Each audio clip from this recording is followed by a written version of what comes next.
Hi everyone, Nigel Saunders here. Today I'll be working on my very first bonsai, and I grew it from a seed. It's been a month since the last video series on this tree, and in that series I defoliated the tree, I pruned the tree, and I repotted the tree. So now it's starting to come out into leaf. After all the work I did on this tree, defoliating, branch pruning, repotting, the natural reaction would be just let the tree grow now and recover.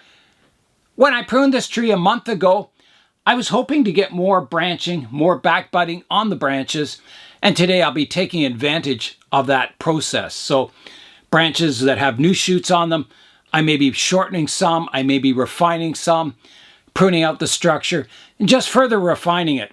I don't want to be growing shoots, that I won't use in the final design, so I'll rub those off and I'll keep the ones that I want.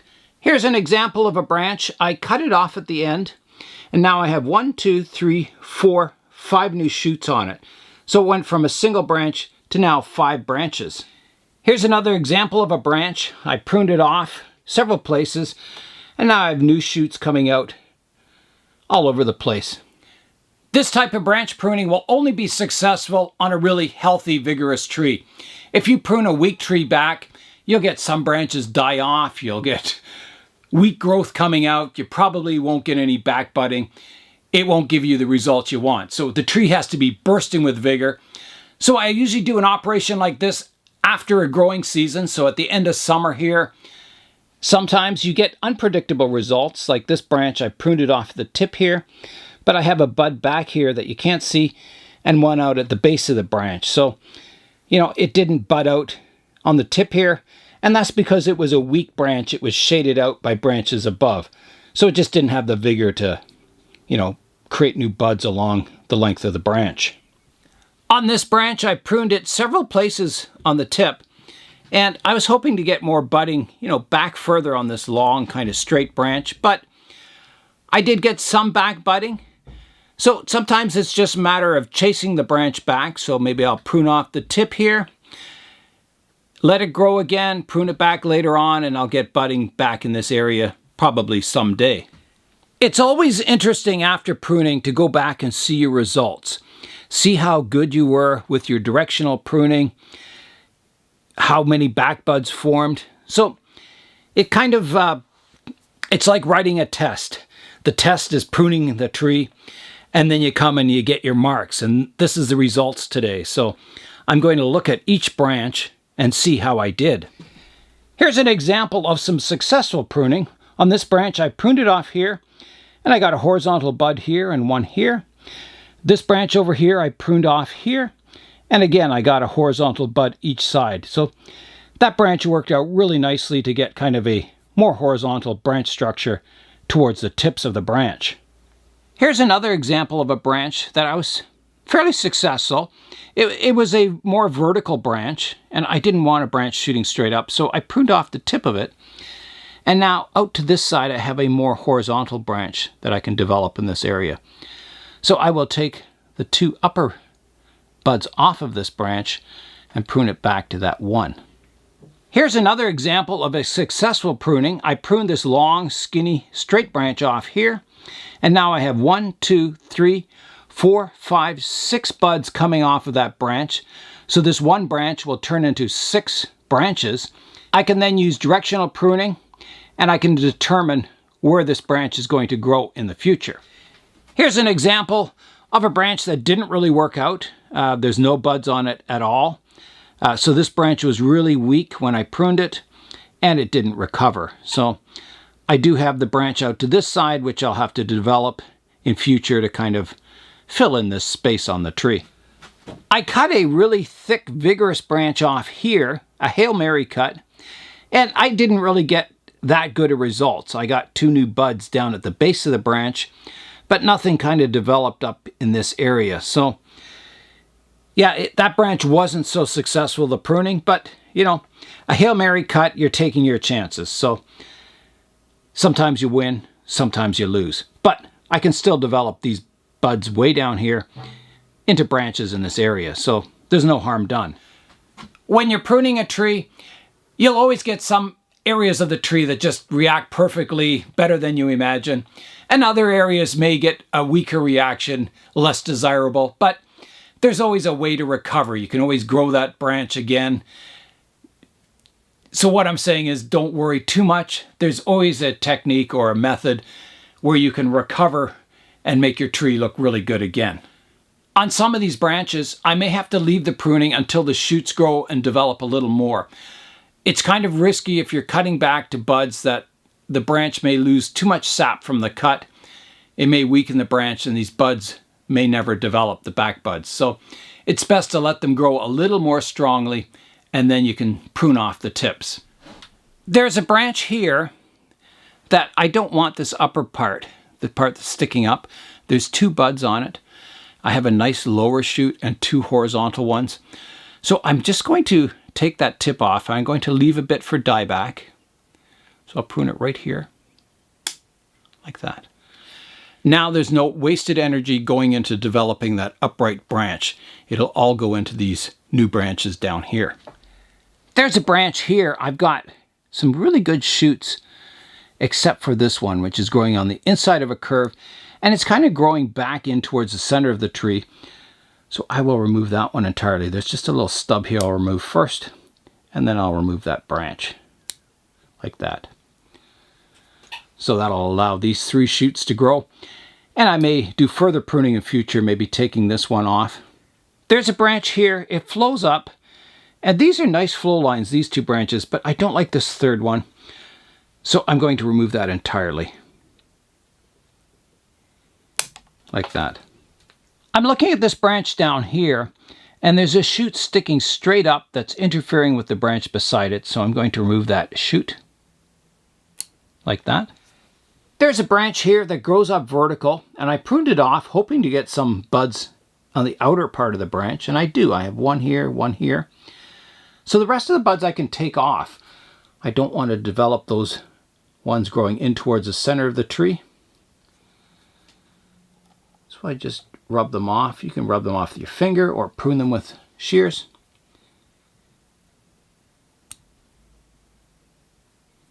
Like that. So I've left 3 buds, outward facing buds, and then once they grow in more, I'll further refine it, picking my best ones and pruning the 3rd one off. Down on this branch, there's a bud that's running parallel to the branch beside it. I don't want that one, so I'm going to take that off. Or a branch, I should say, not a bud. Like that. In a few more weeks, this foliage will have all grown in, and you won't be able to look in and see kind of the bare branch structure anymore. So you need to do your shoot selection when it's at this stage, when you can see the branch structure and you can see what's recovered and growing. If you leave it too late, it just becomes a massive green up top and you can't tell what's going on. So you want to get the right timing for this operation before the leaves have filled out so much that you can't see the structure. Down here on this branch, I've got a shoot that's growing in towards the other branches, so I don't want that, so I'll remove that one. Like that. On this branch, I have 2 nice branches flowing out from the center of the tree, but I have one growing back in towards the center of the tree, so I'll get rid of that one. Like that. This branch is kind of horizontal, and then it starts sweeping upwards, and there's some good branches down lower, so I'm going to prune the tip off. Again, leaving a bit for dieback. To there. On this branch here, I pruned it off, and I've got a lot of shoots growing in this area. So I don't want the branch that's growing in towards the center of the tree, so I'm going to remove that entirely. Like that. And then I've got 1, 2, 3, 4 shoots. I'm going to remove this one. It's not a nice shoot. And now I'm left with 3. And I don't think I want this one over this direction coming towards the camera because this branch kind of flows out radially in this pattern. And this is kind of deviating. So I'm going to remove this one and keep 2 branches at the tip. There's a branch here. Has 2 outward flowing branches, but there's one coming up vertically off the top of the branch, so I'll remove that one. All the fine ramification in the upper canopy of a tree can be developed fairly quickly. Once you've got your primary branches in place, then your secondary branches, all the subdividing of your tertiary branches can happen in a season or two. Remember, one branch divides to two, then 2 to 4, 4 to 8.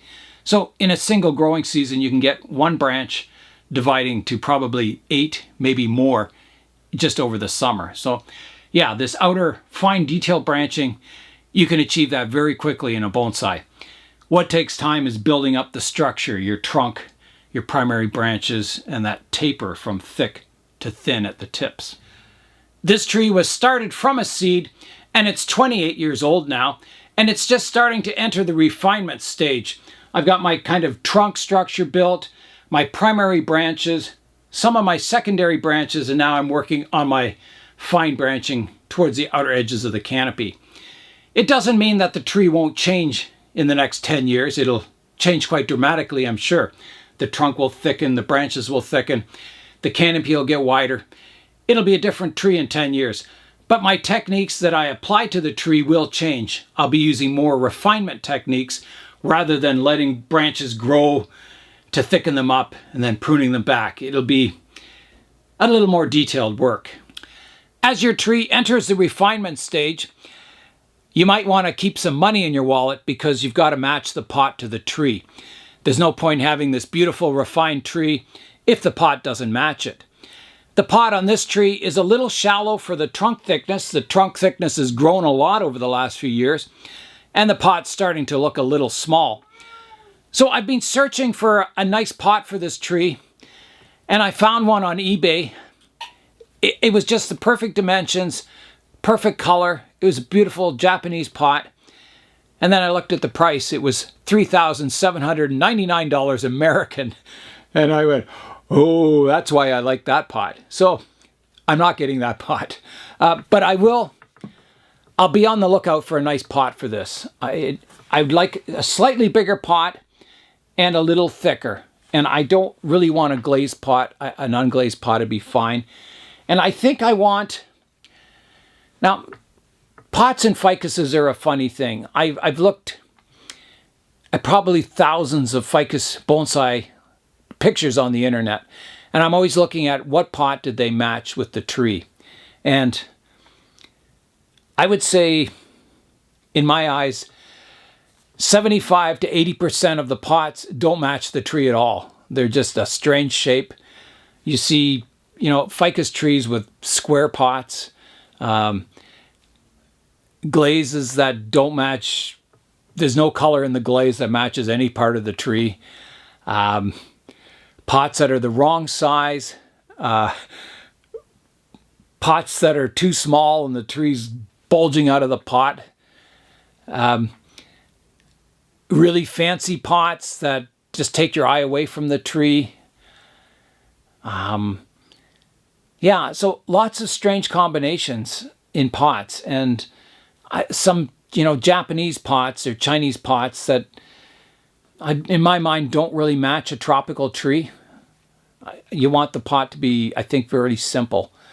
So, and I'm not against glazed pots, but I think the glaze has to have some color elements that match something on the tree. So, it's your color scheme on the tree has to be in harmony with the pot. Or, if it's not, then the pot's going to stand out or the tree's going to stand out. It's a subtle thing. When you find the right pot, it's magical. And I'm hoping I can find one for this tree. So I'll keep my eyes open. And, I'm not going to spend a lot of money on the pot. I'm willing to spend probably...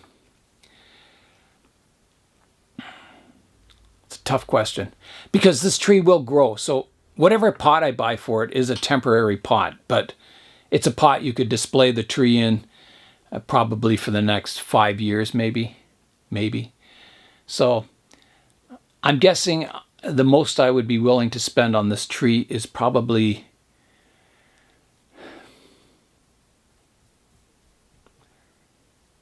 $200 to, if I found an exceptional pot, maybe $400.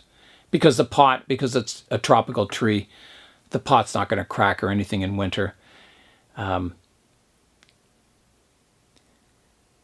Yeah, I'm willing to, pay money for an expensive pot if it's the right pot for this tree.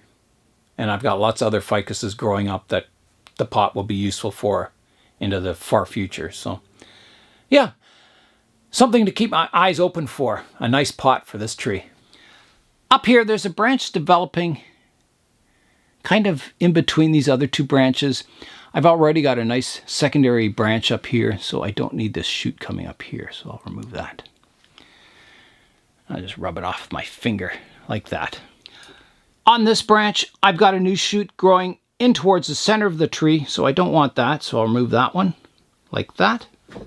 I've got the same problem on this branch. I've got a shoot growing in towards the center of the tree, and it's on top of a branch, so I'll get rid of that one like that.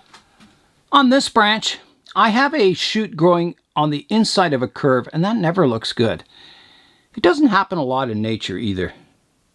So off it goes, like that. I have the same problem on this branch. I've got a shoot growing from the inside of a curve, so I'll get rid of that one, like that. It's important if you're developing fine branching at the tips of your tree that you don't give it too much fertilizer, or your growth will get really coarse. Long shoots, long internodes between the leaves, and the undesirable growth. So you've got to keep the fertilizer down as it develops these new branches and this new branch structure. My soil level in this pot is quite high on the root base, and I've done that to make sure all the roots are in the soil so they don't dry out after the repotting. So once the tree is growing really vigorously and strongly, I'll rake away all this surface soil and expose more of the root base. I've just done some light pruning on my ficus today, getting it ready to grow once again. And I'll get back to working on my Angkor Wat temple I'm creating. So that's all for today. I'm Nigel Saunders. Thanks for joining me in the Bonsai Zone.